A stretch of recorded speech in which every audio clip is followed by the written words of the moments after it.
we can just dance the night away until we get no more. Good morning, good morning, good morning. Welcome to Delighted in Life. Thank you so much for joining me. If you haven't been here before, welcome.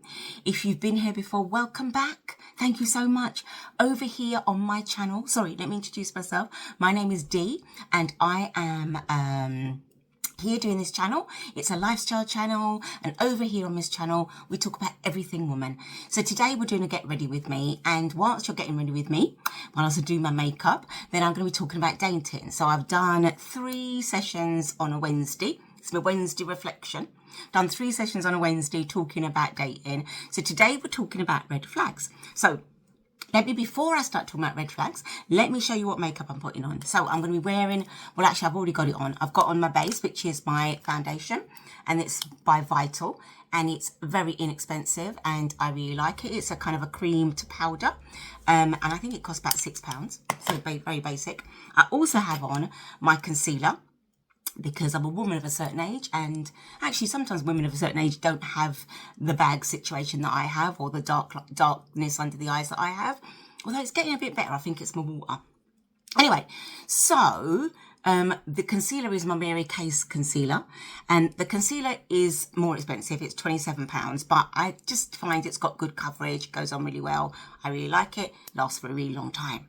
So it's cost effective, I think. Then I'm going to be putting on my mascara, which is my Rimmel mascara. It's called Glam Eyes. So it's kind of day to night. You can't read that really. So it's got 2 wands in it. So 1 wand lengthens and 1 wand thickens. And I've been wearing this for about 10 years. It is waterproof and I love it. And it just makes my eyelashes are quite long, but it actually, and you can't really see them on the camera, but it makes them longer and it makes them thicker. So I love this. This is, I think, $7.99. Then I'm going to be wearing today, I'm wearing this lipstick as a base, which is called Stay My Rose. It's from Rimmel. So I'm wearing that, and then I'm going to be putting on top this glaze that I got from Temu, which is number 108. I will put the link in the description for you, because I wanted to go and order another one of these and I couldn't find it. It was like, where's the, I know I ordered it. I know it should be like in my basket. So I couldn't find it. And I'm thinking, it's got to be in my basket somewhere, right? Because, I ordered it already. Right. Anyway, so I'll put the link down for that. And then I've got a lip liner, which is dual purpose. So I use this to line my lips. It's just a brown kohl pencil, which I actually normally get from the chemist. It's a soft kohl pencil. It's by Rimmel. So I normally get that from the chemist, but actually I've started ordering it online as well, just if I don't get to the chemist. And it's £3 online and it's about the same price in the chemist. And then I've got my eyeshadows. So my daughter got me this lovely little set and it's almost finished. But I just love the box, so it's nearly finished, So there's 4 in there. There's a kind of a one that I wear on my lid, then there's one that I wear here, and then there's one that I wear in the corners as a bit of a highlighter. And then I've got a blush that I wear. It's called Feeling Blush, and it's just a duo blush, which I got from a really cheap store in Kent. I can't remember where I got it from, but it was about £2. So that is the makeup that I'm going to be putting on today. Let me just adjust my camera. Let's move that a little bit. Okay, so let me start doing my makeup, because quite often when I start talking to you, I just kind of forget what I'm doing. So I'm going to start doing my makeup and then I'm going to start talking about dating. So if you've watched my other sessions, I've done 3. I've talked about online dating and talked about dating when you're in your 50s and what happens, what that feels like, the pitfalls and the barriers, and talked about a bit about when I do online dating, because I really like online dating. I think it's a really efficient way of meeting men of the opposite sex, basically. So I use that, and I was talking to you last week, I think, about the do's and the don'ts and some kind of like, things that you absolutely shouldn't do when you're doing your profile and your description of yourself, that kind of thing. But go back and have a look. Read them, watch them. And then today I'm talking about the red flag situation. So I'm going to give you some kind of real life examples a little bit, if I can remember some stuff. I was trying to remember before I turned the camera on. I remembered some. So I'm going to give you some examples and a couple of stories about a couple of bits and pieces, but we'll go through the red flags. So first thing I'm going to do start putting on me eyeshadow. So I'm wearing every day actually. I'm a bit of a creature of habit. So I wear this kind of, I don't know if you can see this properly, but I wear this kind of a smoky, kind of bronzy, browny situation, which I think is absolutely fantastic for the autumn. And it's kind of, just mirroring those kind of colours in the autumn. But yeah, so I'm wearing that, and then I'm going to be putting on a kind of a lighter brown over the top, and then I'm going to be putting a kind of a cream colour in the corner. So that'll be my eyes. Okay, so the first thing I want to talk to you in terms of red flags. So I have got 8 red flags. So stay tuned for all of the flags.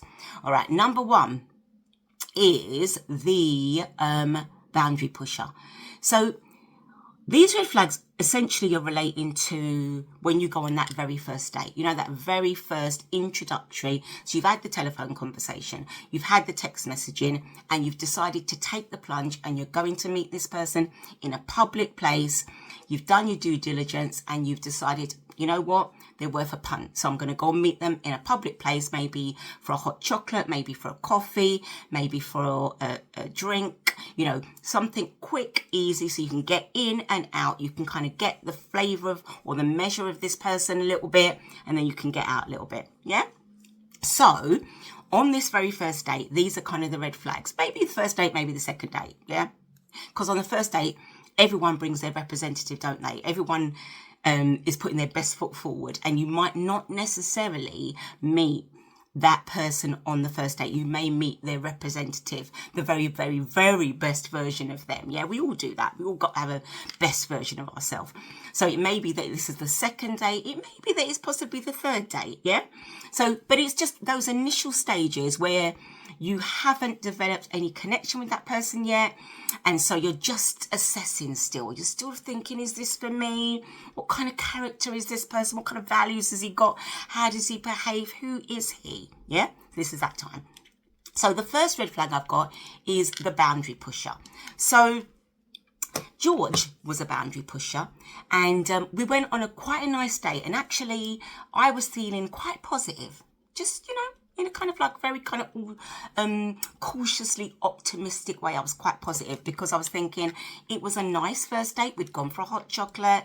He'd ordered the hot chocolate. He'd paid for the hot chocolate for me. He'd asked what I wanted. He had spoken nicely to the staff that was serving us the hot chocolate. And, and I was thinking, I was cautiously optimistic. Then I was going to wait for, this is a while ago, I was waiting for my taxi to come and get me. Now, he had offered me a lift, but of course, we're not taking a lift from a stranger on the very first date. We're not doing that. So I'd said, no, but thank you so much for offering. I'm going to call a cab. And I did, and I called my cab. So he was like waiting for the cab with me. Nice, gentlemanly. Love a gentlemanly behaviour. Love that. Really, really nice. Anyway, we were stood on the street waiting for this taxi to come, and he kind of slid his arm around me and sort of trying to almost pulled me towards him. And I said, oh, hello, what's going on here then? He said, oh, just a, good night kiss. And I was like, oh, okay, lovely. And I just leaned over and pecked him on the cheek. And he was like a bit taken aback and was like, oh, okay. I'm not your brother, he said to me. I'm not your brother. And I was like, no, you're not. You're somebody that I've just met. And he seemed a bit miffed about the fact that I hadn't gone in for the full-on snog situation. Now, I am not going on the full-on snog situation on the first date with you. I don't care who you are. I don't care how pretty you are. I don't care how attractive you are. I am not doing the full-on snog on a first date. I'm sorry, you just don't get that experience. I'm sorry, that's like I don't even know. I'm not going to count it. I'm not going to say, oh, it's got to be the third date or the fourth date or fifth date. I'm not going to give it a number, but I'm going to say I'm certainly not kissing a stranger, an absolute stranger, on the very first date. Now, I'm not saying that I never have, full disclosure, but I was a young woman And that was back in the day. I am now, I think, a little more discerning. I am very mature now. And as a mature 59-year-old woman, I'm sorry, I'm not going to get... And as I say, this wasn't when I was 59. This was when I was a bit younger, but I was in my 50s. So no, we're not doing the full-on snog experience when we're this long in the tooth. Personally, everyone else can do what they want. But I do feel like if someone wants to kiss you on the first date, and you haven't signaled to them this is something that you are looking for, I just feel like they're pushing your boundaries. And I'm not, and especially if they say they want to kiss you or go in for the kiss and you kind of go, oh no, not today, thank you. And they kind of have an issue about that and they criticize you for having that boundary. For me, that is a big red flag. Yeah. Everyone has to be respectful of everyone else's boundaries. And especially on your very first date, don't push my boundaries. I'm not going to push yours. I want to know who you are, what kind of person you are. And you can tell me exactly who you are, but we're not pushing each other's boundaries. That's not okay. All right. So that first one. So George was like, oh, no, goodbye. So that was first date, last date. That's it. Done. Okay. Second red flag for me is rudeness to staff. So as I say, George was really pleasant to staff and even left a little tip, and we were only having like hot drinks and like maybe a little snack. Do you know what I mean? So it was like really, really great that he tipped. So I was, impressed with that. It was great. I come from a family of big tippers. They're very, very generous. My brother coined a phrase and he said, oh, that person, they like murder around a pound note. Love it. I love that phrase. So in my family, all of the men in particular, well, actually, all the women are really generous. All the men are really generous. And that's kind of unreservedly, they pretty much are just all like that. And so if the men in particular, get to a function, get to a bar and they've got to pay, they will practically fight each other to be the first one to pay for the drinks. Seriously, all out of fisticuffs, right? They're gonna, well, it doesn't get that far, but you know what I mean? They would, no, put your money away, put your wallet away. I'm doing this. Honestly, seriously, like, having an argument about who's gonna be the one that pays. And I love it. And it's my family culture, so it's what I'm used to.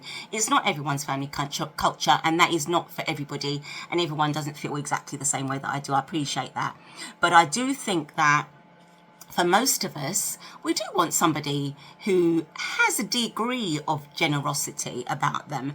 So I do kind of watch the tipping situation. I do watch the kind of whether they are pleasant to wait-in staff, because I just think good manners cost nothing. And so I'm wanting to be dating somebody who has good manners, essentially.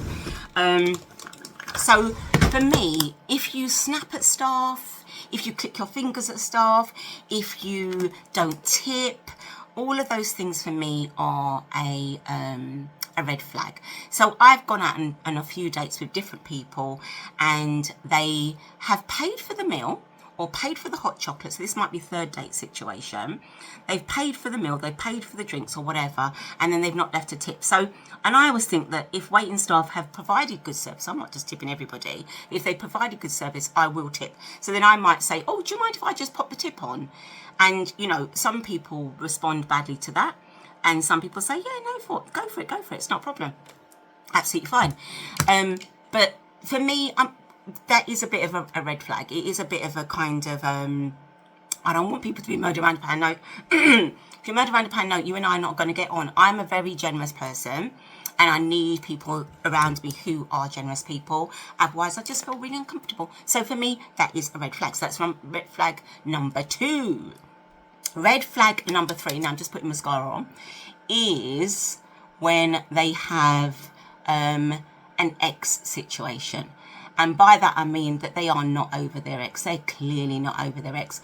They are talking negatively about their ex. They are talking non-stop about their ex. They're telling you that their ex is crazy. They're telling you their ex is mad. They're telling you that all kinds of things about their ex. Now, for me, that says they're not over their ex, yeah? That means they've still got significant baggage. Now, we've all got a bit of baggage, haven't we? But ideally, what you want in a new date is a bit of carry-on baggage. You don't want a full-on suitcase or a couple of trunks, yeah? carry on only, yeah, is kind of what was the situation we're looking for. And on the first date, second date, third date, we don't want to hear that you think that your ex is crazy. We don't want to hear what she actually did to you. We don't want to hear just the ins and outs of why you broke up. We really, this is not a counselling situation. If you need therapy, you need to pay for it. I am not a therapist, and I'm not your sounding board, and I don't want to hear all of that drama about your ex at all, or the mother of your children. I love when I speak to men and they say, yeah, the relationship didn't work out with me and my ex, but you know what? We've got children together and we have a really civil relationship or a friendly relationship because, you know, the children are our priority and they come first. And, you know, I love that. Then I just melt. You know, that just makes me feel really happy. But when I hear, oh, yeah, she's this and she's that, and I'm not saying there aren't negative situations, because of course there are. We know there are. But that's not for you to be sharing with your date on the very first meeting. Yeah, this is not a therapy session. So keep your baggage over there. Thank you very much. So for me, that is number 3. So at the moment, I'm just kind of putting on the lengthening bit of the mascara. So, and then number 4 is where they are having a phone addiction. So basically, they've got their phone out. I mean, I know I am awful. I love my phone. I am connected to my phone in so many ways, which is really unhealthy. But when I'm on a date, I think, you know, that person deserves my undivided attention. So essentially, I'm going to put my phone away. You know, if there's a situation happening and I think I need to be near my phone, then I'll say to them, look, I'm really sorry, but I'm going to have my phone on vibrate just because I'm expecting one call, and would you mind if I excuse myself from the table to take that call if it happens? Now, if I know that somebody's going to be calling me because of a situation, then I will set that up and I will say it, you know, because it may be that I also set up the get out telephone call, because sometimes I do that. And sometimes I say to one of my sisters or a friend, I'll say, look, I'm going on this date, I'm really not sure about it, so I might just need you to give me a call and get me out of the situation. So sometimes I might have set that up, you know, just to kind of give me an excuse to kind of leave, you know. But generally speaking, I don't. You know, I'm a big woman. If I want to go, I'm going. Do you know what I mean? If I say, this is not working for me, I'm going to go. I don't think we're a match. Okay, all right then. And I'll go. But I don't. It's rude to sit there scrolling through social media. It's rude to sit there answering telephone calls and having a full-on conversation when you're out with someone. You're supposed to be giving them your undivided attention. You're supposed to be getting to know them. You're supposed to be talking to them. You professed an interest in this person. You actually invited them to come out on a date with you. What are you doing on your phone? So seriously, if somebody does that, and it has happened to me actually, I just draw my bag. I love this phrase. My little sister says, just draw my bag and go about my business, yeah? Just draw my bag and go about my business. And so I would just draw my bag and go, and I say, oh, I'm sorry, you're really, really busy, I've got to go. And I will pick up my bag, pick up my jacket, leave something on the table for whatever we had, coffee, tea, whatever, and I'm gone about my business to go and meet somebody who may be interested in having an actual date with me, you know? So, okay, so that is my 4th red flag. My number 5 is overly touchy flirty. Now, I'm a very tactile person, very, very tactile. So if I'm talking to you, I might put my hand on your shoulder, that kind of thing. And, you know, physical touch is a big thing for me. Even if I don't know you very well, I might touch you on your shoulder. But I'm never going to touch you in anywhere that could be considered to be an erogenous zone, you know? There'll be no kind of touching of the legs and, you know, anything else, right? But so very careful of people who want to create instant intimacy, because there are some people who want to say to you, oh my gosh, I've never felt like this before. Oh my gosh, you know, you are the most beautiful woman I've ever seen, and then start talking to you in a very flirtatious way and start talking to you. I had a conversation with this guy once, on a telephone conversation. We hadn't even got to the first date yet. And the man asked me, now what was his name? I think his name was Andre. And he said to me, so can I just ask you a personal question? I said, well, you can ask me a personal question, but whether I answer you or not, it would depend on the question and how intrusive I think it might be.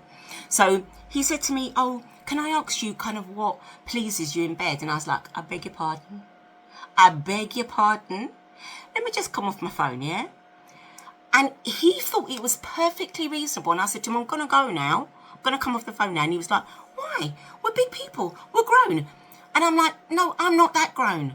I don't know you, never met you, and you want to talk to me about my sex life? I'm sorry. No. Again, boundary pusher. You know, because even though I said, no, we're not talking about that, and I tried to leave the call, and I did want to just hang up, he was still trying to make out as if I was somehow lacking because I was not grown and not mature enough to have that conversation with him. And I was like to him, I'm plenty grown, I'm plenty mature, I'm gonna go. It's rude, it's intrusive, it's not okay, and I am not entertaining that. Goodbye. So, but he was not happy about that. But it's not often you get that in the first kind of communication. Most people are a little bit more respectful than that. Most people have a bit more something about them. But there will be people who will push your boundaries and, you know, make suggestive comments and want to talk to you about sex and want to talk to you and be overly suggestive and be very, very flirtatious. I'm a big flirt. Hold my hands up. I'm a monster flirt. But I need to get to know you a little bit before we get that little bit of banter going, that little bit of flirtatious banter. Let's get to know each other. Let's see if there's any substance. Let's see if this thing's got legs. Let's see if it's got any kind of basis for going forward. Don't be trying to flirt with me and talk to me about intimacy and try to create instant intimacy with me, because we ain't got it like that. We really ain't got it like that. So, number 6 is, and I talked to you about this last week, is about where they're vague about whether they are single or not. So I always ask the question in the first text, in the first telephone call, are you single? And I get variations of, no, it's complicated, I will be soon. And for all of those, for me, that's not going to work, because I need to be one woman, one guy. That's kind of my vibe, yeah? So when I go on to my date, once I've established that they're single and they've told me that they're single, then I'm going to go on the date and I'm going to listen. I'm going to make sense out of nonsense. I'm going to pick sense out of nonsense, because sometimes they might tell you that they are single, but they are not. They are lying to you, yeah? And so what you've got to do is you've got to listen carefully and pick sense out of nonsense. Listen very, very carefully. So you ask some questions about them. I'm trying to think of a question that might help, but can't think of one in a moment. If I think of one, I'll come back to it. But you've really got to continue that line of kind of inquiry, yeah? So you've got to make sure this person actually is single, because people do lie. I have a friend, a female friend, who was dating a guy for about 2 months, and it was really going well, and we were all excited, and we were like, ooh, what's happening here? It's fabulous. And then he invited her around to dinner at his house, and we were like, he can cook? Right, okay, it's going on good. So we were like really happy, and we were like, okay, what you wearing, all those conversations and everything. Anyway, she went to his house, and she went to the toilet in his house, and when she went into the toilet, she's nosy bad. So she shouldn't really have done this, but she went to the toilet and she went in the medicine cabinet. Okay, she's nosy, right? She went in the medicine cabinet. Anyway, in the medicine cabinet, she saw 1 or 2 accoutrements. She saw accoutrements, yes? Women accoutrements. So she saw a little mascara. She saw a little lipstick. She saw some face cream. And this man, pretty sure, didn't wear lipstick or mascara. We're pretty sure about that. And so she went downstairs and said to him, okay, do you live here with someone? And he was like, oh, why'd you ask? And she said, well, it's just a question. Do you live here with someone? And he said, oh, yeah, I've got a flatmate. And she said, oh, okay, but this is a 1-bedroom accommodation. So where does your flatmate sleep? And he's like, oh, well, I sleep on the sofa. And she said, but this is just a sofa. This is not a sofa bed. And he said, oh, yeah, but I just sleep on it. And, just kept, he dug in and he dug in and he dug in. He was not going to tell her the truth. But the way that he was stuttering and stammering, she was like, she got to know this man was in a relationship and was so disrespectful of that relationship that he invited a next woman to come to his own house. So we don't know which part his partner was. We don't know which part his wife, his girlfriend was. But what we do know is that he was in a relationship. So she drew her back and went home. So you've got to be really careful, because even though sometimes they might tell you that they're not in a relationship, you really have to do your due diligence and really ask many, many questions. And if you go to their house, my dad always used to say to me, make sure before you get in too deep, you go to their house and look back at things. Make sure there's no women's shoes about the place. My dad always told me that. So if I get to the point where we've been dating a little while, I will go to the house and I'll look back at the place, Or is there any accoutrements in the house belonging to a woman? Yeah? So always ask a question, always do your due diligence, always have a good look nosy around, and keep asking, keep making sure this person is single, because unfortunately, some people will go to a very, very, it's beyond my understanding, but they will go far in order to get with a woman and not give that woman choices, because there are some women who, if men are in a relationship, they're cool with that. It's all good.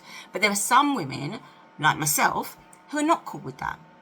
So therefore, you're then taking away that woman's choice, so you're basically lying to them. Now, just go and find the ones that are cool with it, because there are some about the place, There are some men who are cool with women who are in a relationship. Go and find one of them. Do you know what I mean? Absolutely fine. But don't be trying to get into a relationship with somebody who is not cool with that, yeah? So, number 7. We're nearly there. We're nearly home. Is the love bombing situation. So when they've got, it's the first date. It's the first date, and they're like, oh, I think we should go to Paris together. I've never felt like this before. This is, all of that stuff. It's the first date. Slow your roll, brother. Slow your roll. Where you going? Where you running to? Which demon's chasing you?